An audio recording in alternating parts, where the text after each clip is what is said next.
पुढची महत्त्वाची बातमी आपण पाहूयात। शरद पवारांची राष्ट्रवादी राहुरीची पोटनिवडणूक लढणार असल्याची माहिती सूत्रांनी दिली आहे। शिवसेना आणि काँग्रेसशी चर्चा करून आजच अंतिम निर्णय होणार असल्याचं कळतंय। सूत्रांनी या संदर्भात माहिती दिली आहे। आज रात्री उशिरापर्यंत उमेदवारांचं नाव निश्चित करणार असल्याचं सूत्रांनी सांगितलेलं आहे।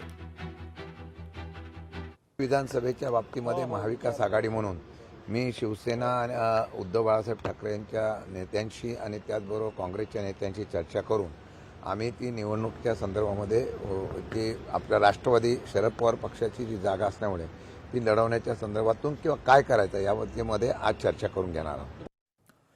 उपमुख्यमंत्री सुनेत्रा पवार यांनी काँग्रेस प्रदेश अध्यक्ष हर्षवर्धन सपकाळ यांना फोन केला। बारामतीची पोटनिवडणूक बिनविरोध करण्यासाठी फोनद्वारे त्यांनी विनंती केली आहे। सपकाळ यांच्यासह महादेव जानकर यांना देखील सुनेत्रा पवार यांनी फोन केला असल्याचं कळतंय। काल उपमुख्यमंत्री सुनेत्रा पवार यांनी उद्धव ठाकरेंना देखील फोन केला होता। सुनेत्रा पवार यांच्या फोननंतर आता काँग्रेस काय भूमिका घेते, काय निर्णय घेते याकडे सर्वांचं लक्ष लागलेलं आहे। काँग्रेस उद्या बारामतीच्या पोटनिवडणुकीसाठी अर्ज दाखल करणार आहे, तर काँग्रेस मात्र लढण्याच्या भूमिकेवर ठाम आहे। आज संध्याकाळपर्यंत दिल्लीतून उमेदवाराचं नाव निश्चित केलं जाईल आणि ते जाहीर केलं जाईल। आकाश मोरे यांच्या नावावर शिक्कामोर्तब होण्याची शक्यता आहे, तर सुनेत्रा पवार यांच्या विरोधात काँग्रेस धनगर समाजाचा चेहरा देण्याच्या तयारीत आहे।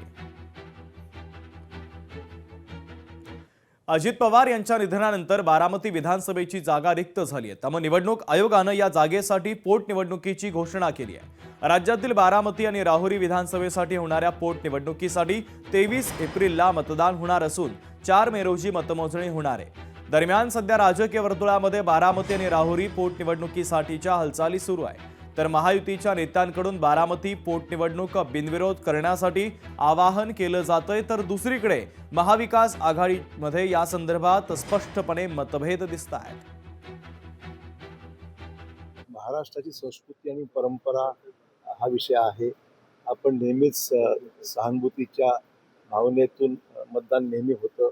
एखादी व्यक्ती गेल्यानंतर त्याच्या कुटुंबातला कोणाला संधी पुढे मिळावी अशीच एकंदरीत सहानुभूतीची भावना अनेक मतदारांमध्ये असते। तर ही पार्श्वभूमी अजित पवारांचं झालेलं काम आणि अजित पवारांच्या नंतर त्यांच्या कुटुंबियातील मग त्यांच्या मुलगा असो, त्यांची पत्नी असो, त्यांच्याबद्दल असलेली लोकांची सहानुभूती हेच खरं तर इलेक्शनचं गाभा राहणार आहे।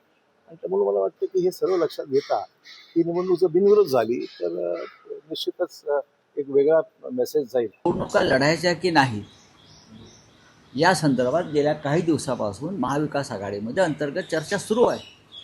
असं काही नाही की चर्चा सुरू नाही। काल स्वतः माननीय शरद पवार यांचं उद्धव साहेबांशी चर्चा झाली। काँग्रेस पक्षाच्या नेत्यांशीही आमचा संवाद सुरू आहे। निर्णय त्यांनी घ्यायचा, काय करायचं। राहुरीमध्ये आमच्या पक्षाकडून एकूण 3 इच्छुक आहेत। उद्धवजी ठाकरेंची इच्छा आहे की सुनेत्राताई पवार यांची बिनविरोध निवड झाली पाहिजे आणि त्याबद्दल सुनेत्राताई पवार यांच्याशी उद्धवजी ठाकरे यांचा संवाद देखील झाला। परंतु संजय राऊत हे स्वतःला उद्धवजींपेक्षा मोठे समजत असल्यामुळे आणि त्यांची काँग्रेसला पाठिंबा द्यायची इच्छा असल्यामुळे पुन्हा एकदा उद्धवजी ठाकरे विरुद्ध संजय राऊत असा सामना या पोटनिवडणुकीच्या निमित्ताने बघायला मिळतोय।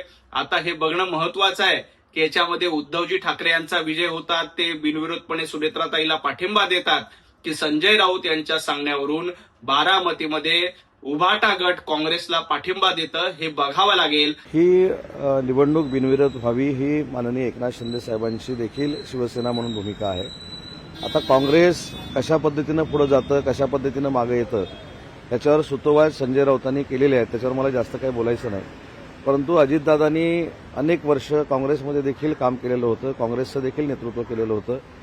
राजकारणापेक्षा व्यक्ती जर आपल्यामध्ये नसेल तर त्या ठिकाणी सुनेत्राबाईंनी निवडणूक लढत असतील तर ती बिनविरोध करणं ही प्रत्येकाची जबाबदारी आहे आणि तीच भूमिका शिवसेनेची आहे।